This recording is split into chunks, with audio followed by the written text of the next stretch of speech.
Assalamualaikum warahmatullahi wabarakatuh. Selama berabad-abad, dunia mengenal banyak tokoh hebat. Namun, hanya sedikit yang menyadari bahwa Nabi Muhammad SAW adalah salah satu pemimpin militer dan diplomatik paling jenius yang pernah hidup. Bukan hanya pemimpin spiritual, tapi juga ahli strategi yang membuat lawan-lawan politik, militer, dan sosial tak berkutik. Nabi Muhammad tidak menyukai peperangan. Namun ketika perang menjadi satu-satunya pilihan, beliau menunjukkan kecerdasan luar biasa yang bahkan sulit ditandingi oleh pemimpin modern.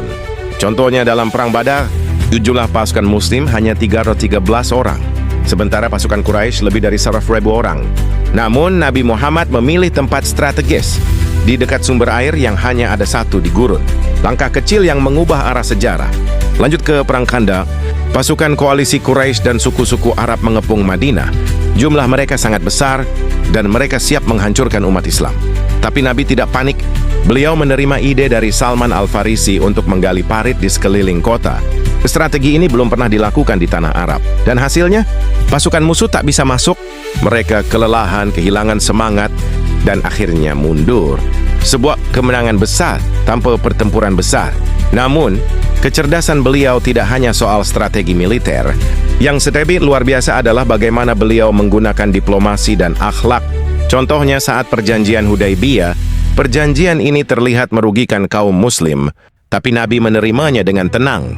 Beliau melihat jauh ke depan, dan benar saja, beberapa tahun kemudian, perjanjian ini justru membuka jalan bagi Islam untuk berkembang lebih cepat. Bahkan banyak tokoh Quraisy masuk Islam setelah itu. Puncaknya terjadi saat penaklukan Makkah.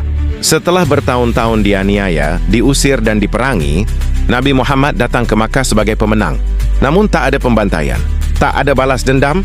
Beliau berdiri di hadapan para musuh lama dan berkata, "Hari ini aku bebaskan kalian semua."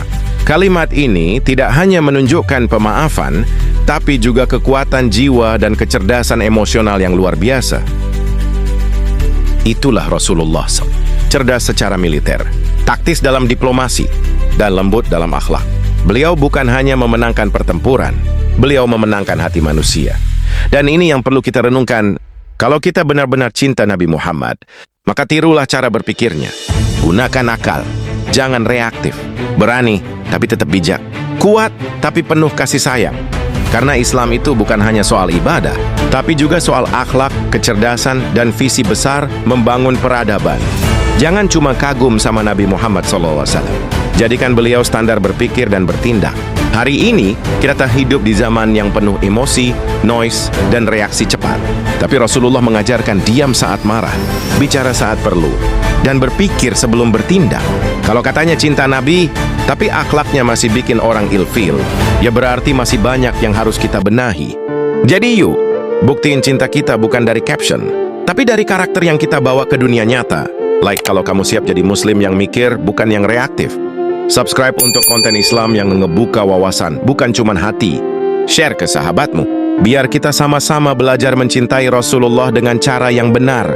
Wassalamualaikum warahmatullahi wabarakatuh.